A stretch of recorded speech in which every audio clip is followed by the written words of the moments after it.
Hi, I'm Alex Anders, and this is Bisexual Real Talk. And today I'm going to be talking about Harry Styles and how he is queerbaiting you.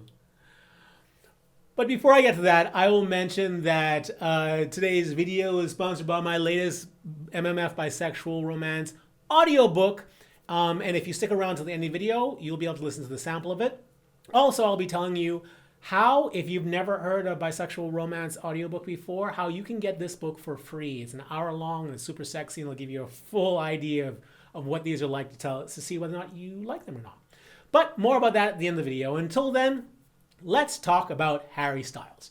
So, for those of you who don't know who Harry Styles is like the breakout member of a very famous boy band called One Direction. He's about 25 years old. And he would be the equivalent, if you know these people better, he would be like the Mick Jagger of the late millennial, early Gen Z population. So he's like the Mick Jagger or the David Cassidy or the Sting or the Justin Timberlake. Like, he is that dude. He's that sort of, musician, fashion icon sort of dude. And Harry Styles, for years now, ever since he was a member of One Direction, has been shipped by his fans, meaning that they believe that he and another member of the band would make a great couple. The other band member was Zayn, and Harry Styles has always played this up, whether it's been holding hands with Zayn on stage or like kind of just playfully flirting with him during interviews. They played into this. They leaned into this whole idea about those two being a couple, whether it was real or whether it was because they knew the fans liked it and they would do it because of that. I don't know. But I will also say that Harry Styles has been a supporter of gay rights. He's like draped himself in a rainbow flag on stage. And last year I talked about him in another video, one of my Think Bisexual First videos, because in the middle of the tour he released a new song called Medicine. And the lyrics of the song were things like, the boys and the girls are here, I fool around with them, and I'm okay with that. And he released it in such a way that those lyrics would really stand out in the song, which, seems to be screaming to what all of his fans want to be true, which is that he's bisexual. So that's who Harry Styles is. The question is, why am I talking about him today? I'm talking about him because he's about to release a new album called Fine Lines in 2 weeks on December 13th. And he's done a couple of things that makes us need to have to talk about him on this channel. First, so he first released the single, which was a couple of weeks ago. The single is Lights Up. And, the words of Lights Up are things like, step into the light, I'm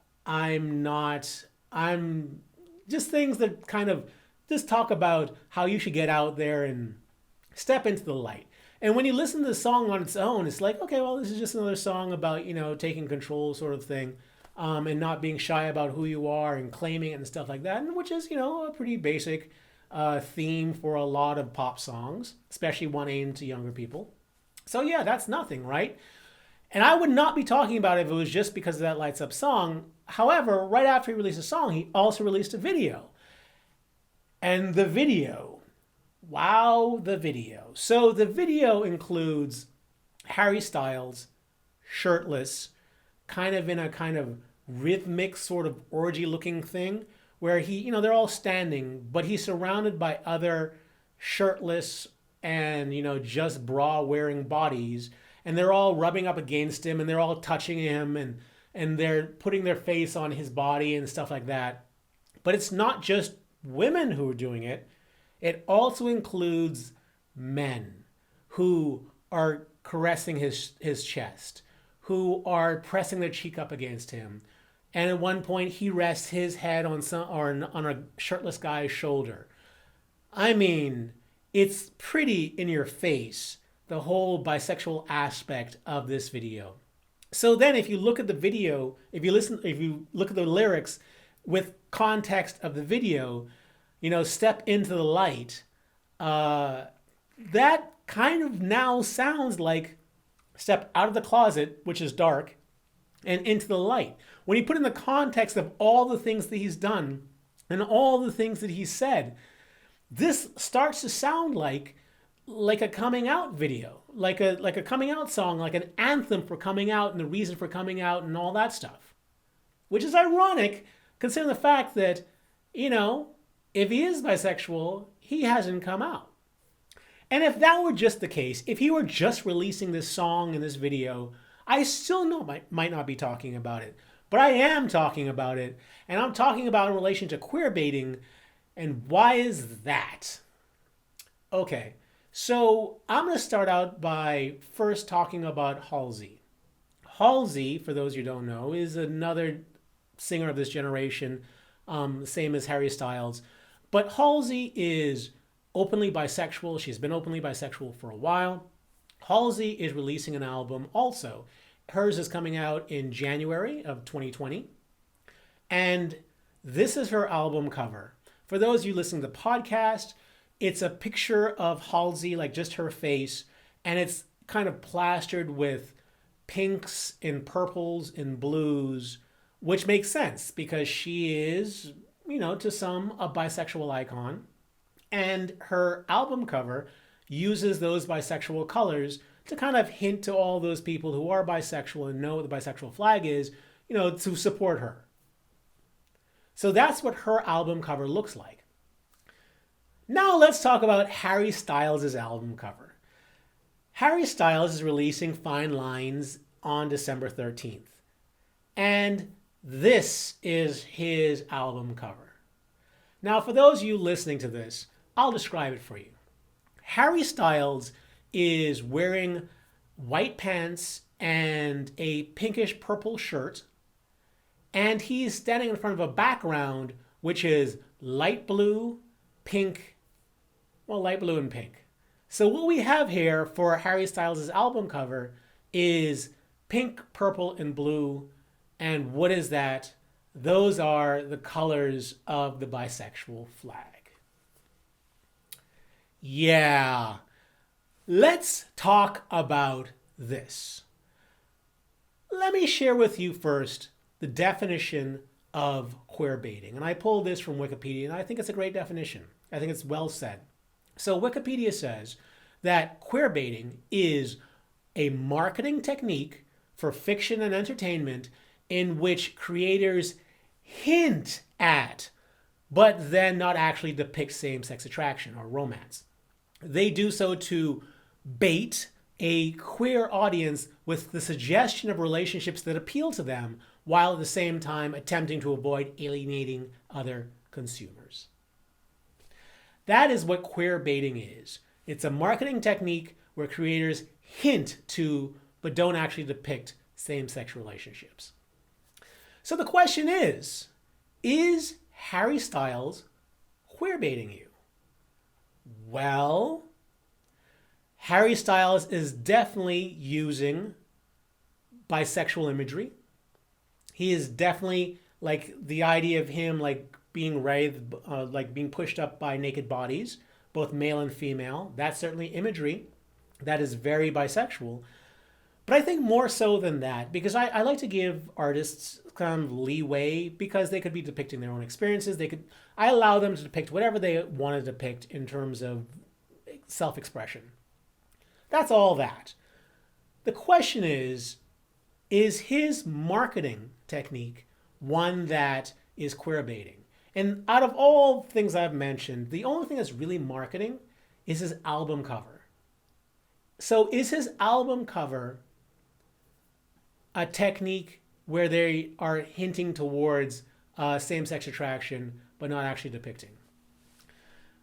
I talked about Halsey's album cover. Halsey's album cover uses the bisexual colors. Is she queerbaiting? Can a bisexual be queerbaiting? Like, she is openly bisexual. She's using that on her album cover. Would I consider her being queerbaiting? No, because she is a bisexual who is open about bisexuality. So there is no hinting there. She is just living her truth. Like, she's expressing something that she lives. So there's no hinting. she's bisexual and she shares her bisexual experiences, whether or not, like, she's not hiding any relationship she's in. Anything that is bisexual about her is upfront in there. So there's no hinting, there's just expression. Is Harry Styles openly bisexual? He is not. So is he depicting some sort of same-sex relationship or same-sex attraction in his real world? Does he have the right to use bisexual imagery in terms of marketing, to get your money, to get your dollars? Does he have some sort of inherent right to it? Is he bisexual? Well, he hasn't said that he is. So does he have the right to use bisexual imagery in order to get you to give him money? Well, technically, no. And I want to first preface this by asking the question, is Harry Styles bisexual? I personally believe he is. Like, there's a school of thought that says that, a person should not say someone else is bisexual unless they have said it first. And I used to adhere to that for a while because it made sense. But then I thought, why do people say that? Is it because that, or is it steeped in the idea that there's something wrong with bisexuality? Like, is it wrong to say that someone is heterosexual, although you have no proof of it, although they have not said they're heterosexual? Like, is that insulting to them? Is that wrong? Is that anything like that? No, it's not. Like, it's kind of standard. Like, a person, you just go in a room, assume that they're straight, and just move on with life. So if you were to do the same thing with someone who's bisexual, why is that somehow not good or wrong? Are you stealing their limelight or something? Like, why is that the case? So I believe that the reason why people kind of say that is because you don't want to accuse somebody of being bisexual when they're not. And accusing them of being bisexual is like assuming that there's something wrong with being bisexual. Like, there's something lesser about bisexual. So you don't say someone is bisexual unless they have said it first. In other words, you don't accuse them of being bisexual unless they have said that they are. And I refuse to think that way anymore. I refuse to think there's anything lesser about bisexuality. So why not just, if you think someone's bisexual, say they're bisexual, especially when it's a public figure and you're not affecting their everyday life. So do I think that Harry Styles is bisexual? I believe that everything he has done is a clear indication that the man is bisexual. Now, the man has a lot of things to deal with because, a lot of his audience is female, and I'm sure he's worried about if he were to come out, like what the reactions would be, whether he'd lose sales and stuff like that. Will he then be put in a different category and then just not be able to reap all the benefits from being heterosexual? I think that's the case. I think that he is bisexual. So the question is, can a bisexual queerbait? Well, if a bisexual is willing to depict same-sex attraction or romance, then he isn't. If a bisexual is in the closet and they are reaping the benefits of being closeted within heterosexuality without alienating their heterosexual audience, then they are. So you can be a bisexual and still be queerbaiting if you are a closeted bisexual queerbaiting, using bisexual imagery and stuff like that to get other people to give you money. Yeah, so is Harry Styles queerbaiting? I don't think there's any question about it. I think whether or not he is bisexual, the fact that he is not open about his bisexuality means that he is queerbaiting. No questions, no second thoughts.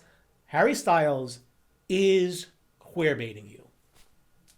And that leads to another question, which is queerbaiting bad, wrong, immoral? And hence, is Harry Styles bad, wrong, immoral? That's more complex. That is more like an opinion call. I personally have never had a real issue with queerbaiting.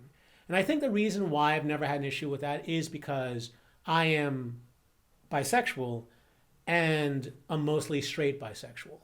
So I can imagine how if a person were homosexual or if a person were, homo-leaning bisexual, how you crave representation that reflects who you are. That makes sense, right? That makes complete sense. And more than that, I think there are a lot of people who are homosexual who think in terms of one or the other, heterosexual, homosexual. And they acknowledge that bisexual exists, but it's that same thing where it's one thing to acknowledge that it exists, another thing to kind of completely integrate it into your thinking.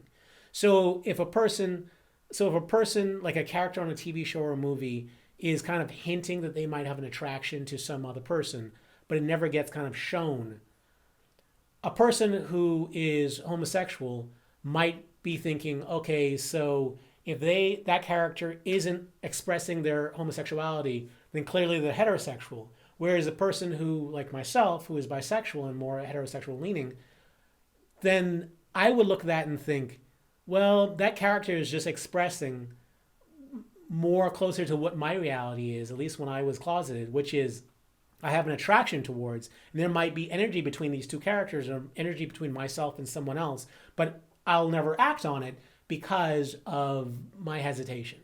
So whereas I look at things, whereas other people might look at queer baiting situations and go, that's wrong.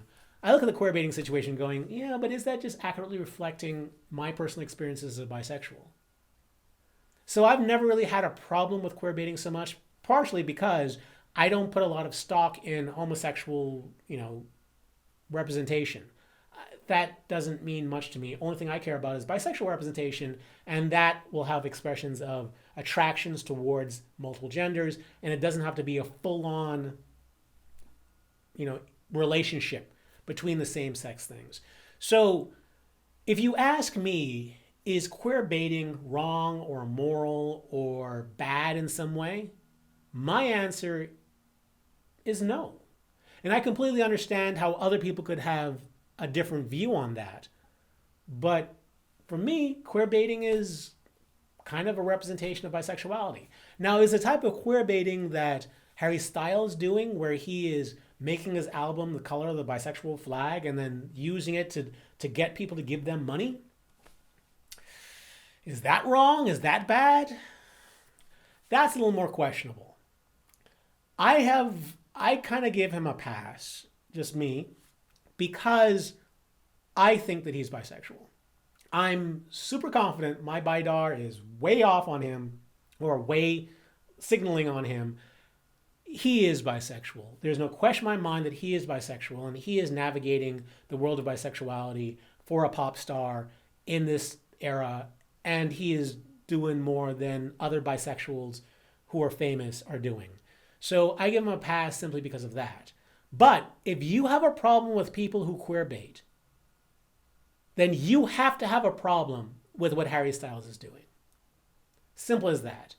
He is doing it probably worse than any TV show or movie is, because he is not representing himself as bisexual, yet he made his album cover the bisexual colors and is constantly playing up his potential bisexuality without actually depicting any sort of true bisexuality, any sort of true queerness. He is not expressing himself as being queer. He's not expressing himself as being bisexual.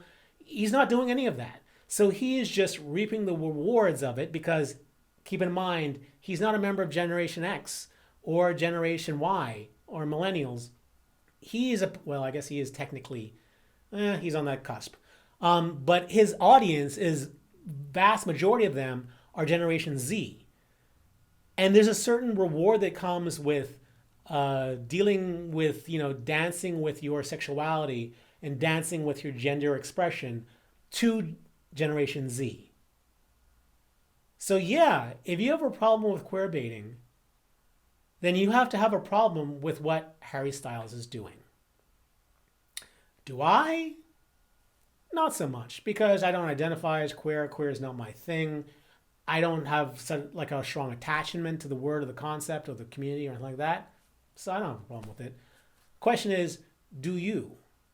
Do you think that Harry Styles is queer baiting? And do you think that it's wrong what he's doing? Please, let's talk about it in the comment section below. And next week, I'm going to be doing a video where I talk about more about this idea of why queer baiting is not really a problem in my mind because it represents different types of people. I'm going to talk about one of those types of people that Queerbaiting represents next week. So you can check in for that next week. And if you like to support this channel, if you like what I'm doing here, you can support me by supporting me on Patreon. And I recently added audiobooks as one of the thank you gifts that you can support me through. $15 a month will get you free audiobooks every month, and that is actually cheaper than the cost to buy audiobooks new. So if you support me on Patreon, you can get that there. Or you can support me by, if you're watching this on YouTube, there's a merch shelf below the video.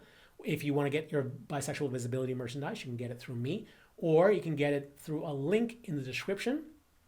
And also, you can support me by getting my MMF Bisexual Romance audiobooks, one of which is Island Candy Prequel, which I will be playing a sample for at the end of the video.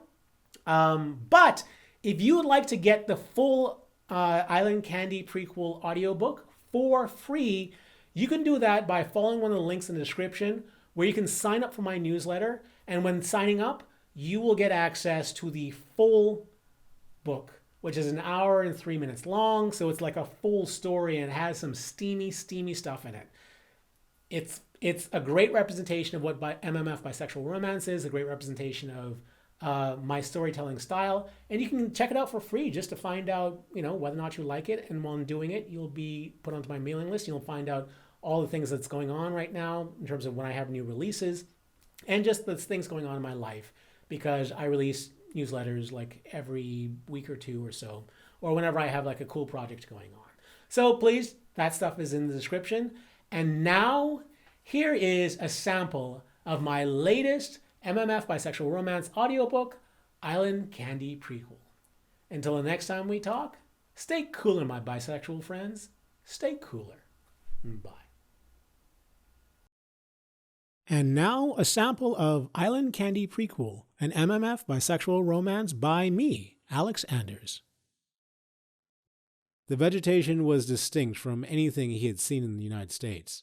There were skinny pine trees and an abundance of flowers. Devlin wasn't sure if he had ever seen so many flowers. Everything about the place relaxed him. He was beginning to feel ready for the most important business meeting of his life. And entering the gated neighborhood where Nygaard Key was located, he knew he was almost there. "That's where Sean Connery lives," the driver said, pointing to a modest 2-story house. "That's not very impressive," Devlin said teasingly. "That's because you don't know the price tag. That little house there costs millions and millions of dollars." Devlin looked at it again. The house would be the type he dreamed of having. Devlin didn't come from money. He had worked his way up. The fact that he was on the verge of closing a billion-dollar deal was a testament to his tenacity. Although he had turned himself into a millionaire a few years ago, Devlin burned to take that final step to become one of the most successful people on the planet. Devlin looked ahead at the gate at the end of the street. Above it was a sprawling sign telling them that they had arrived. Allowed in with a nod from the guard, they were immediately surrounded by a grove of coconut trees. Further down the street were what looked like resort bungalows. Shaped like Tahitian huts, all the buildings were reminiscent of Mayan architecture. The estate was apparently designed by its eccentric billionaire owner. Devlin had been told that Nygaard was a friend of Sergio's, and considering some of Sergio's rumored eccentricities, Sergio and Nygaard seemed the perfect combination. Parked, a man dressed in a uniform escorted Devlin to a bungalow. Depositing his luggage, the man next led him to what looked like an outdoor living room. As Devlin approached, he readied himself to give the business pitch of his life. He had prepared an elaborate oral presentation, and all of it was designed to begin at the first moment he saw Sergio. Seeing someone on the high-backed couch in front of him, Devlin took a deep, nervous inhale. He felt himself shaking. This was it. His future depended on this moment. Gathering all of his courage, he rounded the couch and stared at the person seated before him. He couldn't breathe. It wasn't Sergio seated before him, though. It was a woman with sultry green eyes and a curvy, voluptuous body. She was breathtakingly beautiful. "I assume that you are my husband's guest?" the woman said sensually. Is Sergio your husband? What? Your exhaustive research didn't reveal who Sergio was married to? The woman asked with a smile. It didn't, and now I see that it was to my detriment, Devlin said, unable to stop himself from flirting with Sergio's wife. The woman smiled and stood. Perhaps it was, she said, taking Devlin's hand and flirting back. Sergio is getting dressed, but he should be heading out in a moment. Until then, why don't you entertain me by telling me something about yourself? The woman led Devlin to the rounded couches that faced each other.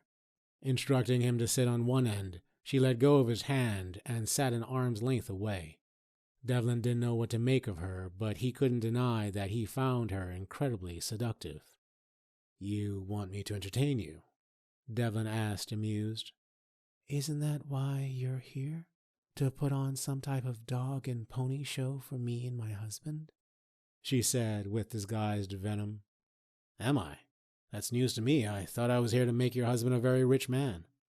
My husband is already a rich man. No, I mean a very rich man, Devlin said with a confident smile. The woman looked at him intrigued. By any definition, Devlin was a good-looking man. His broad, strong shoulders and chiseled cheekbones made that fact inescapable. And how do you plan to do that? I don't think that's something I can tell you without at least getting your name. I'm Ava. Nice to meet you, Ava. I'm Devlin. Yes. Now tell me, how are you going to make my husband richer? Devlin sized up the woman in front of him. Tell me, do you have kids? The woman stood up, untied her beach coverall, and allowed it to drop onto the couch beside her. Beneath it, she wore a bikini that clung to her for dear life. Does it look like I have kids? Ava asked seductively. Devlin, knowing she had given him permission, allowed his eyes to wander across her body. You've been listening to Island Candy Prequel. You can get the full audiobook at Audible, Amazon, iTunes, Google Play, Kobo, Nook Audiobooks, and most places where audiobooks are sold. But you can also get Island Candy Prequel for free by joining the 4,000 others who have signed up for my newsletter. With my newsletter, you'll find out about my new releases as well as being kept up to date with whatever cool projects I have going on. Both links are in the description below. Please check it out and enjoy.